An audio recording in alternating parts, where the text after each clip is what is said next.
ठिकाणी हिंदू मुलीला कलमा पाडण्याला भाग पाडलेला आहे। वरती सलून आहे, सलूनच्या वरती तिला नेऊन तिचा व्हिडिओ काढण्यात आलेला आहे। काही चेहरा दाखवा तुमचा, चेहरा दाखवा। हो चेहरा दाखवा, नको दाखवा, नाही वाटणार चेहरा दाखवा। नाही खाली जा जा जा, काही प्रॉब्लेम नाही, जा।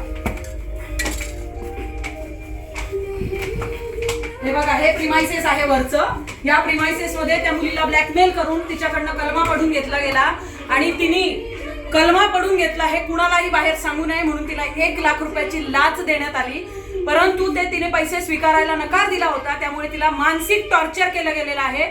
जावेद नावाचा जो व्यक्ती आहे त्याचं ह्या सलून मध्ये अग्रीमेंट आहे, ते तात्काळ बंद व्हावं। त्यांनी इथून डायरेक्ट त्याचा काढता पाय घेऊन जिथून आलाय तिथे निघून जावं।